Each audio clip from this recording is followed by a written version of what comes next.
नमस्कार मंडळी. तर आज मी पुन्हा एक रेसिपी घेऊन आले, ती म्हणजे सुक्का चिकन. जरी मला परफेक्ट जेवण बनवता येत नसलं, तरीसुद्धा मी अशा रेसिपी घेऊन येणार असं मी ठरवलं आहे. त्यामुळे प्लीज बघा हां. तर सुक्का चिकन बनवण्यासाठी आधी त्याला मॅरिनेट करून घ्यायचं आहे. त्यासाठी आलं, लसूण, कोथिंबीर, मिरची याची पेस्ट करून घेते.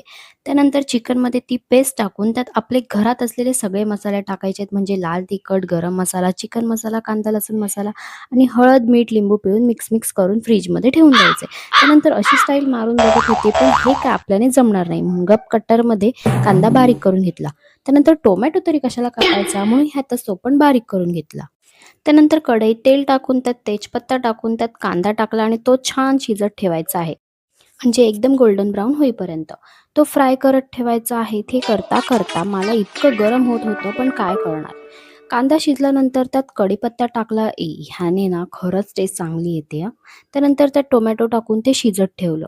आता असं पूर्ण शिजल्यानंतर त्यात मॅरिनेट केलेलं चिकन टाकायचं आणि आता हे शिजेपर्यंत म्हणजे मला टाईम नाही माहीत, पण शिजेपर्यंत ठेवून द्यायचं. तोपर्यंत ही गरमी जरा कमी करते.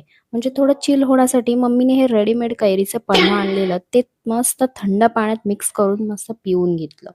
या नादात माझं चिकन नको करपायला म्हणून लगेच चेक केलं. तर अजून थोडं शिजायचं बाकी होतं. मग मस्त नंतर कोथिंबीर टाकून घेतली आणि सुक्कं चिकन इज रेडी. तर आता मी बनवलंय म्हणजे टेस्ट पण आधी मीच करणार. आता मी बनवलंय म्हणजे कसं पण झालं तरी चांगलंच म्हणणार. पण ओव्हर ॲक्टिंग थोडी जरा जास्तच झाली. नमस्कार मंडळी. तर आज मी पुन्हा एक रेसिपी घेऊन आले, ती म्हणजे सुक्का चिकन.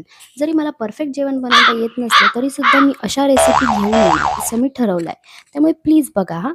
तर सुक्का चिकन बनवण्यासाठी आधी त्याला मॅरिनेट करून घ्यायचं आहे. त्यासाठी आलं, लसूण, कोथिंबीर, मिरची याची पेस्ट करून घेते. त्यानंतर चिकनमध्ये ती पेस्ट टाकून त्यात आपले घरात असलेले सगळे मसाले टाकायचे आहेत. म्हणजे लाल तिखट, गरम मसाला, चिकन मसाला, कांदा लसूण मसाला आणि हळद, मीठ, लिंबू पिळून मिक्स करून फ्रिजमध्ये ठेवून द्यायचं त्यानंतर अशी स्टाईल मारून बघत होते, पण हे काय आपल्याने जमणार नाही म्हणून गप कटरमध्ये कांदा बारीक करून घेतला. त्यानंतर टोमॅटो तरी कशाला कापायचा म्हणून ह्यातच तो पण बारीक करून घेतला. त्यानंतर कढईत तेल टाकून त्यात तेजपत्ता टाकून त्यात कांदा टाकला आणि तो छान शिजत ठेवायचा आहे. म्हणजे एकदम गोल्डन ब्राउन होईपर्यंत. तो फ्राय करत ठेवायचा आहे. ते करता मला इतकं गरम होत होतं, पण काय करणार. कांदा शिजल्यानंतर त्यात कढीपत्ता टाकला. ह्याने ना खरंच टेस्ट चांगली येते हां. त्यानंतर त्यात टोमॅटो टाकून ते शिजत ठेवलं.